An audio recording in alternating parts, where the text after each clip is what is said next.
আমি একবার আমার খালার বাসা থেকে বের হচ্ছিলাম। আমি মেন রোডে ওঠার সাথে সাথে একজন লোক এসে হুবড়ি খেয়ে পড়ল আমার সামনে এবং বলল, ভাই, আমি বাস কন্ডাক্টর। আমরা সবাই মন্টু মিয়ার বাগান বাড়িতে গিয়েছিলাম আর সেখান থেকে ফিরে আসছিলাম, কিন্তু আসার পথে আমার গাড়ির একজন যাত্রী খুব অদ্ভুত আচরণ করছে আর কেমন কেমন যেন করছে। এখানে ডাক্তারের ঘর কোথায়?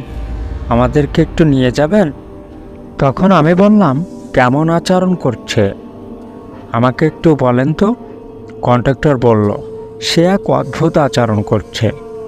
তাকে রীতিমতো ভালোই দেখা যাচ্ছে, কিন্তু শুধুমাত্র মনে হচ্ছে তার আচরণটা পাল্টে গেছে। আপনি আমার সাথে গেলে হয়তো বুঝতে পারবেন। আমি তার সাথে গেলাম, যে দেখতে পেলাম সে একদম বাসের পেছনের সিটে বসে আছে।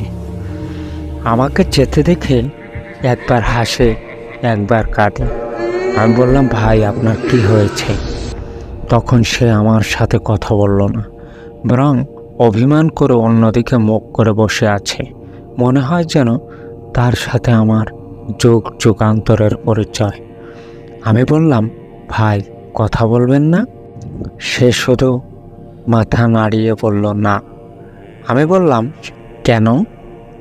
আমি ভেবেছিলাম যে সে কি পাগল হয়ে গেল। সে আমার কথার উত্তর দিল, খুব বেশি জোরে না, আবার একেবারে আসতেও না।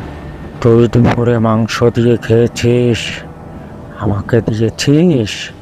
আমি সেদিন সত্যি দুপুরে মাংস খেয়ে এসেছিলাম, তাই তার কথায় আমি খুব আশ্চর্য হলাম এবং বললাম, আপনি জানেন কিভাবে? সে হেসে বলল, আমি সব জানি। আমি বুঝে ফেললাম যে এটা ডাক্তারের কোনো কাজ নয়, এর জন্য লাগবে হুজুর।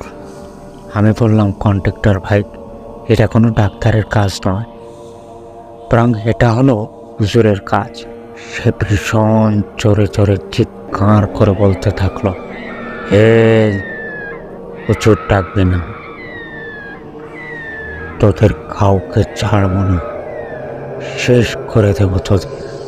কন্ডাক্টর ভাই বললেন, ভাই, হুজুর ডাকবো না, ডাকলে আমাদের সবাইকে মেরে ফেলবে। আমি বললাম, আরে ভাই, ওটা শুধু ভয় দেখায়, আপনি চলেন তো হুজুরের কাছে। এবার আমি আর কন্ডাক্টর চললাম আমাদের বাড়ির পাশে হাফেজ সাহেবের নিকটে। আমি বললাম হাফেজ সাহেবকে, হুজুর, আমাদের সাথে যেতে হবে। হুজুরকে সব আগের থেকেই বলে নিলাম। হুজুর বললেন, ঠিক আছে, চলুন। হাফেজ সাহেব যখনই বাসের ভিতর উঠলেন, ভীষণ ছটফট শুরু করলো। হে, তুই চলে যা এখান থেকে, এসেছিস কেন? হুজুর বললেন, তোকে একটু দেখার জন্য আসলাম।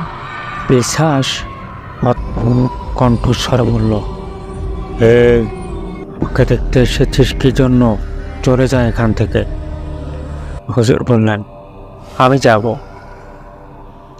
তুই এই ছেলেটিকে বিরক্ত করছিস কেন? কোথা থেকে এসেছিস?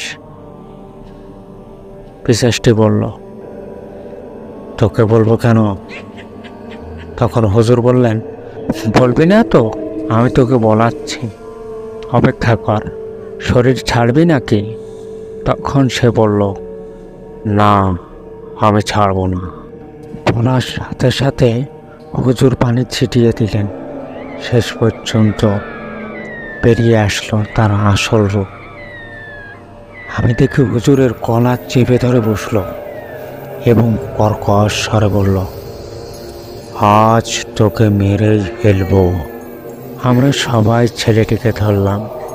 হুজুর 2 কানে তেল দিয়ে দিলেন। তখন শরীর ছেড়ে দিয়ে উড়াল দিল আর বলল, আমি আবার আসব, তোদের কাউকে ছাড়ব না, বলে হাসতে হাসতে চলে গেল। শেষ পর্যন্ত হুজুর একটা মাদুলি দিয়ে দিলেন। বললেন, এই মাদুলি যতদিন থাকবে ততদিন তার কাছে আর আসতে পারবে না। এরপর কন্ট্রাক্টর সালাম দিয়ে বিদায় নিলেন এবং আমরাও বাসায় ফিরে আসলাম।